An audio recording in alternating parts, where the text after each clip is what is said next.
ദൈവതിരുനാമത്തിന് ഇന്നും സ്തോത്രം ചെയ്യുകയും സ്തുതിക്കുകയും ചെയ്യുന്നു. ക്രിസ്തുവിൽ പ്രിയരും കർത്താവിന് ശ്രേഷ്ഠരുമായ ബഹുമാനരായ സഹോദരി സഹോദരന്മാരെ, കർത്തൃദാസന്മാരെ, ദൈവവചന കേൾവിക്ക് വേണ്ടി താല്പര്യം കാണിക്കുന്ന നിങ്ങൾക്കേവർക്കും യേശുക്രിസ്തുവിൻ്റെ ധന്യമുള്ള നാമത്തിൽ വിനീതമായ സ്നേഹവന്ദനങ്ങൾ അറിയിക്കുന്നു. ഓരോ ദിവസവും ദൈവിക നന്മകളാലും സ്വർഗീയ അനുഗ്രഹങ്ങളാലും അനുദിനവും നമ്മെ അനുഗ്രഹിച്ചു എപ്പോഴും കൂടെ ഇരുന്ന് ദൈവശബ്ദം നമ്മെ കേൾപ്പിച്ച് ആവശ്യക്കാർക്ക് അനുഗ്രഹങ്ങളും നന്മകളും പ്രദാനം ചെയ്ത് അക്കരെ നാട്ടിലെത്തുവോളം പിരിയാതെ നൽസഖിയായി കൂടെ ഇരിക്കുന്ന നമ്മുടെ കർത്താവിന്, നമ്മുടെ പിതാവായ ദൈവത്തിന്, നമ്മെ വഴികാട്ടിയായി വഴി നയിക്കുന്ന പരിശുദ്ധാത്മാവാം ദൈവത്തിന് സകല മഹത്വവും പുകഴ്ചയും കരയറ്റിക്കൊണ്ട് എല്ലാറ്റിനും കാരണഭൂതനായ ദൈവത്തിന് ഒത്തിരി സ്തോത്രവും സ്തുതിയും മഹത്വവും അർപ്പിച്ചുകൊണ്ട് നിങ്ങളെ ദൈവമായ കർത്താവ് അനുഗ്രഹിക്കട്ടെ എന്ന് അകമഴിഞ്ഞ പ്രാർത്ഥനയോടെ ഇന്നത്തെ ആത്മീക ചിന്തയ്ക്ക് ആധാരമായ വേദവാക്യം ഉൽപ്പത്തി പുസ്തകത്തിൽ നിന്ന് വായിച്ചു കേൾപ്പിക്കാൻ ഞാൻ കർത്താവിൽ ശരണപ്പെടുന്നു. ഉൽപ്പത്തി പുസ്തകം 21 അധ്യായം 18 വാക്യം. ഉൽപ്പത്തി പുസ്തകം 21 അധ്യായം 18 വാക്യം. നീ ചെന്ന് ബാലനെ താങ്ങി എഴുന്നേൽപ്പിച്ചു കൊള്ളുക, ഞാൻ അവനെ ഒരു വലിയ ജാതിയാക്കും എന്ന് അരുളി ചെയ്തു. നീ ചെന്ന് ബാലനെ താങ്ങി എഴുന്നേൽപ്പിച്ചു കൊള്ളുക, ഞാൻ അവനെ ഒരു വലിയ ജാതിയാക്കും. ഹാഗാറിൻ്റെ ജീവിതത്തിൽ നിന്നാണ് ഈ ചരിത്രം. അബ്രഹാമിനാൽ ഗർഭവതിയായ ഹാഗാറിനെ ഒരു പ്രത്യേക സാഹചര്യത്തിൽ, സാറയുമായിട്ടുള്ള ഇഴുകിച്ചേരാൻ പറ്റാത്ത, ഇണങ്ങിച്ചേർന്ന് പോകാൻ പറ്റാത്ത സാഹചര്യത്തിൽ, ആ കലഹത്തിൻ്റെ വെളിച്ചത്തിൽ വീട്ടിൽ നിന്ന് ഇറക്കി വിടുന്ന അബ്രഹാമിനെയാണ് 21 അധ്യായത്തിൽ നമ്മൾ കാണുന്നത്. ഒരു തുരുത്തി വെള്ളവും അല്പം അടയും കൊടുത്ത് ഹാഗാറിനെയും പൈതലിനെയും കൂടെ മരുഭൂമിയിലേക്ക് ഇറക്കി വിട്ടു. ദീർഘദൂര യാത്ര, എങ്ങോട്ടെന്നറിയാതെ ഹാഗാർ കുഞ്ഞുമായിട്ട് പോവുകയാണ്.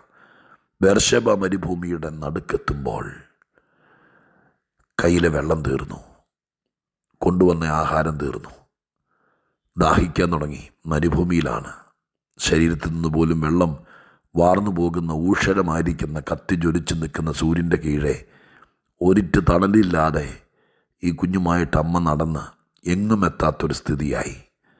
ഈ മരുഭൂമിയുടെ നടുക്ക് വീണ് തകരും എന്നുറപ്പായി. ആ സാഹചര്യത്തിൽ ഒരു കുറുങ്കാട്ടിലെവിടെയോ ഈ കുഞ്ഞിനെ കൊണ്ടിട്ടതിന് ശേഷം ഹാഗാർ അലറിക്കരയുന്ന കരച്ചിൽ ലോകത്തിലെ ദൈവമക്കളുടെ കാതുകളിൽ എത്രയോ പ്രാവശ്യം കേട്ടിട്ടുണ്ട്. പ്രഭാഷണ വേദികളിൽ, പ്രസംഗ ശൈലിയിൽ എത്രയോ പ്രാവശ്യം ഈ സംഭവങ്ങളൊക്കെ നമ്മളെ മുമ്പിലൂടെ കടന്നു പോയിട്ടുണ്ട്. വാവിട്ട് നിലവിളിക്കുക, കുഞ്ഞും നിലവിളിക്കുക, അമ്മയും നിലവിളിക്കുക, എല്ലാവരും കൈവിട്ട് ഓടിത്തീർക്കാൻ പറ്റാത്ത ഊഷര മരുഭൂമിയിൽ, എങ്ങും എത്താത്ത സാഹചര്യത്തിൽ, ചൂടേറിയ സാഹചര്യത്തിൽ രണ്ടുപേരും തീരുമെന്നോർത്ത് കുഞ്ഞിനെ ചൊല്ലി വിലപിക്കുകയും ജീവിതം അവസാനിച്ചു എന്ന് കൺമുമ്പിൽ കണ്ട് അങ്ങനെ തകർന്ന് കരയുന്ന ഈ അമ്മയും കുഞ്ഞും.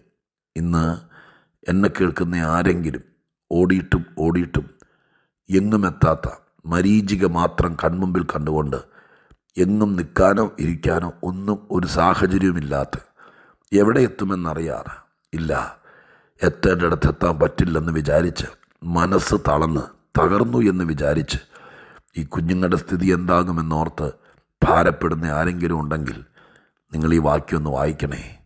ഏത് കൊടിയ മരുഭൂമിയിലും ആരൊക്കെ തള്ളിക്കളഞ്ഞാലും എല്ലാ കരുതലും തീർന്നാലും തലയ്ക്ക് മീതെ ദൈവമുള്ളിടത്തോളം കാലം തനിക്കുള്ളവരെ കരുതാൻ, ഏത് തണലില്ലാത്ത സാഹചര്യത്തിലും കരുതാൻ ദൈവം വിശ്വസ്തനാണെന്നുള്ള ഒരു വലിയ ഗുണപാഠമാണ് ഹാഗാറും പൈതലും. ഞാൻ നിങ്ങൾക്ക് വേണ്ടി പ്രാർത്ഥിക്കുന്നു. ഇതുപോലത്തെ സാഹചര്യത്തിലൂടെ ആരെങ്കിലും ഏകാന്തത അനുഭവിച്ച്, തള്ളപ്പെടൽ അനുഭവിച്ച്, പ്രതീക്ഷകൾ മങ്ങി എങ്ങുമെത്താതെ നിൽക്കുന്നെങ്കിൽ നിങ്ങൾക്ക് ഈ ദൂതും, നിങ്ങൾക്ക് ഈ വചനവും, ദൈവത്തിൻ്റെ മഹാകരുണയാൽ ഒരു വലിയ മാറ്റം ഹാഗാറിനും കുഞ്ഞിനും കിട്ടിയതുപോലെ വരട്ടെ എന്ന് ഞാനും ദൈവത്തോട് അകമഴിഞ്ഞ് പ്രാർത്ഥിച്ചുകൊണ്ട് പറയാൻ വന്ന പ്രധാന കാര്യം നിങ്ങളെ പറഞ്ഞു ബോധിപ്പിക്കാൻ ശ്രമിക്കട്ടെ. അവിടെ വെച്ച് ദൈവത്തിൻ്റെ ദൂതൻ മരുഭൂമിയിൽ ഇറങ്ങി വന്നിട്ട് ഹാഗാറിനോട് പറയുകയാണ്, നീ പൈതലിനെ അഥവാ ബാലനെ താങ്ങി എഴുന്നേൽപ്പിച്ചു കൊള്ളുക. നീ താങ്ങി എഴുന്നേൽപ്പിച്ചു കൊള്ളുക. കൊച്ചിനെ താങ്ങി എഴുന്നേൽപ്പിക്കുക. ഞാൻ അവനെ ഒരു ജാതിയാക്കും. നീ താങ്ങി എഴുന്നേൽപ്പിക്ക്, ഞാൻ ജാതിയാക്കാം. ഒന്നോടെ ആ ലോജിക്, ആ സംവിധാനം, ആ വാക്ക് നിങ്ങളൊന്നോടെ നാവ് കൊണ്ട് പറഞ്ഞു നോക്കി. നീ താങ്ങി എഴുന്നേൽപ്പിക്ക്, ഞാൻ വലിയ ജാതിയാക്കാം. നമുക്കൊരു റോളുണ്ട്, നമ്മളെക്കൊണ്ട് ചെയ്യാൻ പറ്റുന്നൊരു കാര്യം. നമുക്കൊരിക്കലും ഒരാളെ ഒരു വലിയ ജാതിയാക്കാനോ സമ്പന്നനാക്കാനോ ഒന്നും പറ്റിയെന്നിരിക്കില്ല. നമ്മുടെ പിള്ളേരെ പോലും ശരിയല്ലേ, നമുക്ക് ആഗ്രഹിക്കാം, കരയാം, പ്രാർത്ഥിക്കാം, ഉപദേശിക്കാം, മുട്ടയിലിരുന്ന് ഉപവസിക്കാം. അതിനപ്പുറമൊക്കെ എന്ത് ചെയ്യാൻ പറ്റും? മക്കളുള്ള എല്ലാവരും കേട്ടെ, മക്കളെക്കുറിച്ച് എന്തെങ്കിലും ഭാരമുള്ളവർ കേട്ടെ, കുഞ്ഞുങ്ങളെ ചൊല്ലി ഒത്തിരി കരയുന്നവർ കേട്ടെ, ആര് പറഞ്ഞാലും കേൾക്കാത്ത ഒരു തരം തളർന്നു കിടന്ന് മരുഭൂമിയിൽ തീരുകയാണ്. ഭാവിയില്ല, ജീവിതമില്ല, ഒന്നുമില്ല, പഠിത്തമില്ല, ഒന്നുമില്ല, പഠിച്ചിട്ടും ഗുണമില്ല എന്നൊക്കെ പറഞ്ഞ് ഒതുക്കപ്പെട്ടവരുടെ അമ്മമാരോ അപ്പന്മാരോ ആരെങ്കിലും കേൾക്കുന്നുണ്ടോ? നമ്മളെക്കൊണ്ട് എന്ത് ചെയ്യാൻ പറ്റും? നമ്മുടെ മോനെ വലിയവനാക്കാൻ നമുക്ക് ആഗ്രഹമുണ്ട്. പക്ഷെ നമ്മളല്ല അത് ചെയ്യുന്നത്, ദൈവമാണത് ചെയ്യുന്നത്. ഭാവി സെറ്റ് ചെയ്യുന്നത് ദൈവമാണ്, നമ്മളത് ഏൽപ്പിച്ചിട്ടില്ല. അവരെത്തിക്കേണ്ടത് ഇടത്ത് എത്തിക്കുന്നതും ദൈവമാണ്. നമ്മളെക്കൊണ്ട് എന്ത് ചെയ്യാൻ പറ്റും? ഇതേ പറ്റുള്ളൂ. ഏത്? ഹാഗാറിനോട് പറഞ്ഞു, നീ അവനെ കൊണ്ടുപോയി വലിയവനാക്ക് എന്നല്ല പറഞ്ഞത്. അങ്ങനെ ആക്കാൻ ഒരമ്മയ്ക്കും പറ്റില്ലെന്ന് ദൈവത്തിനറിയാം, ഒരപ്പനും പറ്റില്ലെന്ന് ദൈവത്തിനറിയാം. പിന്നെ എന്ത് ചെയ്യാൻ പറ്റും? ഒരപ്പന്, അമ്മയ്ക്ക്, ഒരു കർത്തൃദാസന്, ഒരഭ്യുദയകാംക്ഷിക്ക്, ഒരു സഹായകന് ഇവിടെ ചെയ്യാൻ പറ്റുന്ന ഏറ്റവും വലിയ കാര്യം അത്രയേ ദൈവം ആഗ്രഹിക്കുന്നുള്ളൂ. ദൈവം അത്രേ പറയുന്നുള്ളൂ. എന്ത് പറഞ്ഞു? നീ അവനെ വലിയവനാക്ക് എന്നല്ല പറഞ്ഞത്. നീ അവനെ കൊണ്ടുപോ, നീ കൂടി ഒത്തു നിന്നല്ലേ ഇങ്ങനെ ഒരു സന്തതി ജനിച്ചത്. അവനെ കൊണ്ടുപോയി വലിയവനാക്ക് എന്നല്ല പറഞ്ഞത്. നിന്നെക്കൊണ്ടതൊക്കത്തില്ല മോളെ, നിന്നെക്കൊണ്ടതൊക്കത്തില്ല. ഈ 2 കുഞ്ഞുങ്ങളെ വലിയവനാക്കാൻ നിനക്ക് ആഗ്രഹമുണ്ട്, നിനക്ക് കണ്ണീരുണ്ട്, പ്രാർത്ഥനയുണ്ട്. അത്രയൊക്കെ ഉള്ളൂ, അത്രയൊക്കെ മതി. എന്താ ദൈവം പറഞ്ഞത്? ഹാഗാറേ, നീ താങ്ങി എഴുന്നേൽപ്പിക്ക്. ഒരു താങ്ങി എഴുന്നേൽപ്പിക്കൽ. അതെങ്ങനെ? ചിലപ്പോൾ ചിലർക്ക് കൈത്താങ്ങൽ ഒത്തിരി വേണ്ടി വരും, താങ്ങി എഴുന്നേൽപ്പിക്കേണ്ടി വരും. ഒരു കാര്യം ഉറപ്പാ, കൊച്ച് ചത്തിട്ടില്ല, കൊച്ച് 0യിലേക്ക് എത്തിയിട്ടില്ല, തീർത്തും പോയിട്ടില്ല. അമ്മയൊന്ന് താങ്ങിയാൽ അവൻ എഴുന്നേക്കാനുള്ളതേ ഉള്ളൂ എന്ന് ഈ വാക്യത്തിനകത്ത് നിന്ന് ഇന്ന് ഞാൻ കണ്ടെന്ന്. നിങ്ങളുടെ നഷ്ടബോധം, നിങ്ങളുടെ തകർന്നു പോയ സംഭവം, നിങ്ങളുടെ ജീവിതം ഇരുന്നു പോയി, നിങ്ങളുടെ പ്രതീക്ഷകൾ മങ്ങിപ്പോയി എന്ന് പറഞ്ഞ് നിങ്ങൾ വിലപിക്കുന്ന വിഷയം തീർന്നിട്ടില്ല. നിങ്ങളൊന്ന് താങ്ങിയാൽ എങ്ങനെ നോക്കും പാസ്റ്ററേ എന്നൊരു ചോദ്യം മനസ്സിൽ വരില്ലേ? കുറച്ചുകൂടെ പ്രാർത്ഥനയിൽ അവരെ കൈത്താങ്ങൽ കൊടുക്ക്, സ്നേഹത്തിൻ്റെ കൈത്താങ്ങൽ കൊടുക്ക്, ഉപദേശത്തിൻ്റെ കൈത്താങ്ങൽ കൊടുക്ക്. കൂടെ ഇരുത്തി എല്ലാവരും കുറ്റം പറഞ്ഞ് തോൽവി തന്നെ സ്വീകരിച്ച ആ പൈതലിനെ നിങ്ങൾ പതുക്കെ ഒന്ന് തലോടി, അമ്മയല്ലേ അപ്പനല്ലേ ഒന്ന് ചേർത്ത് നിർത്തി ഒരു കൈത്താങ്ങൽ കൊടുക്ക്. താങ്ങി എഴുന്നേൽപ്പിക്കാൻ പറ്റും നമുക്ക് പലരെയും. രോഗമോ പ്രയാസമോ ക്ഷീണമോ എന്തു വന്നാലും, തോൽവിയോ എന്തു വന്നാലും, ജീവിതത്തിൽ, വിവാഹ ജീവിതത്തിൽ ഒരു ഉലച്ചിൽ വന്നു, എല്ലാവരും ഇട്ടിട്ട് പോയി, മരുഭൂമിയിൽ വലിച്ചെറിഞ്ഞിട്ട് പോയതുപോലെ നിൻ്റെ കുഞ്ഞിനെ എറിഞ്ഞിട്ട് പോയാൽ അമ്മ എങ്ങനെ കളഞ്ഞിട്ട് പോകും? എങ്ങനെ കുറ്റം പറയും? അരുത്. നിൻ്റെ കുഞ്ഞിനെ ഒന്ന് താങ്ങി എഴുന്നേൽപ്പിച്ചു, ബാക്കി ദൈവം ചെയ്യും. എന്തായി മാറി? ദൈവം പറഞ്ഞ എന്താണെന്നറിയാമോ? നീ ഒന്ന് പതുക്കെ താങ്ങിക്കേ, നീ ഒന്ന് പതുക്കെ കൈത്താങ്ങൽ കൊടുത്തേ, ഒന്ന് താങ്ങി എഴുന്നേൽപ്പിച്ചേ. നീ താങ്ങി എഴുന്നേൽപ്പിക്കുമ്പോൾ ഇപ്പറേ ഞാൻ അവനെ വലിയൊരു ജാതിയാക്കിക്കോളാം, വലിയ ജാതിയാക്കിക്കോളാം. അമ്മയൊന്ന് കൈത്താങ്ങൽ കൊടുത്താൽ, സഭയൊന്ന് കൈത്താങ്ങൽ കൊടുത്താൽ, ഞങ്ങളെപ്പോലത്തെ ഏതെങ്കിലും 1-2 ഉപദേശിമാർ ഒന്ന് കൈത്താങ്ങൽ കൊടുത്താൽ, ഒന്ന് താങ്ങി എഴുന്നേൽപ്പിച്ചാൽ ബാക്കി ദൈവം ചെയ്തോളും. അതാ ബൈബിളിൻ്റെ സിസ്റ്റം. ബൈബിളിൻ്റെ സിസ്റ്റം അതാ. ദൈവം എല്ലാം ചെയ്തോളും എന്ന് ഓർത്തോണം. നീ മാറിയിരുന്നാൽ ഒന്നും ചെയ്യുകയല്ല. ഞാൻ തന്നെ ചെയ്തോളാമെന്ന് പറഞ്ഞ് ദൈവത്തെ മാറ്റി നിർത്തിയാൽ എങ്ങും എത്തിയല്ല. പിന്നെ എന്താ? നീ പതുക്കെ താങ്ങി എഴുന്നേൽപ്പിക്കുകയും ദൈവം വലിയവനാക്കുകയും.